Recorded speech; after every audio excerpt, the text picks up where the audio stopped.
Arriving at APL this past summer to participate in an on-site field study with the Modular Prosthetic Limb, MPL, Les Baugh and his girlfriend were excited about the possibilities.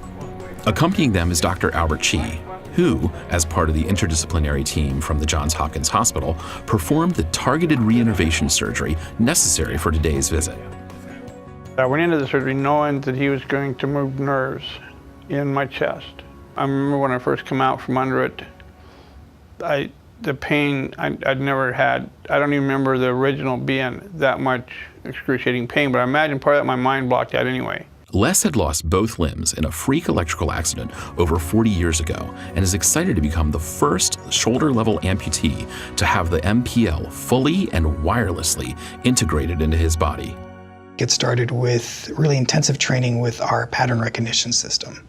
And what the pattern recognition system is a advanced algorithm that really looks at high-density electrode arrays on the chest muscles, which we've reinnervated, that looks at the almost signature symphony of muscle activity information, and we take that information and translate that to actual movements within a prosthetic. Let's go ahead and see what we have. On this day, Les is being fitted for his socket, which is sort of a body brace that makes the neural connections with the reinnervated nerves, as well as supports the prosthetic limbs. The first cast they did on me for the test socket was all done with electronics. They took like a scanner, and just started walking around my body, and they just painted it on the screen, and boom, they sent it off, and I get out here and it fits. This guy says, no, I can't feel every little dimple and divot that I want to feel. He says, I want to do it with plastic. Great. And this old school is working out so much better than the modern.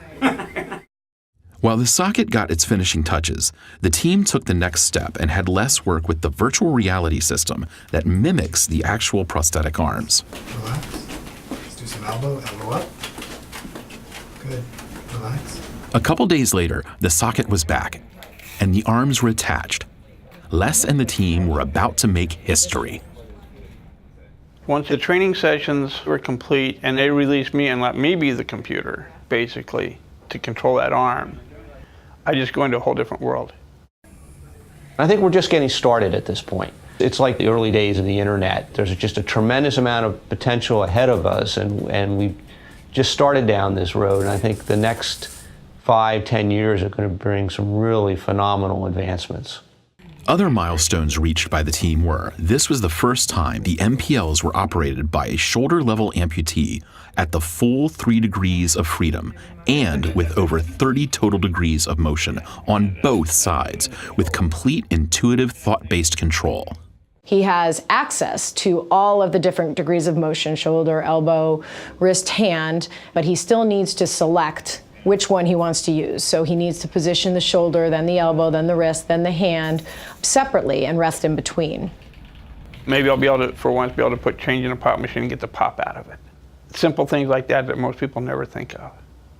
And it's re-available to me. Okay, on both sides. What we'd really like to be able to do is send him home with a couple of limbs so that he can use them in his everyday life. And what this showed us is that that's really possible. All of us on this RP 2009 team, regardless of the type of patient we're fitting, are committed to making every effort to see that this ultimately reaches the end user in a way that they can actually utilize it. That's awesome. It's not just the accomplishment, but the opening of frontiers and realizing that there's so much more to learn. This unique opportunity of interfacing with the end user, utilizing our technology, provides valuable feedback to the team. Feedback that will assist this DARPA-developed technology in helping wounded warriors and others to regain the 27 degrees of freedom possessed by the human arm.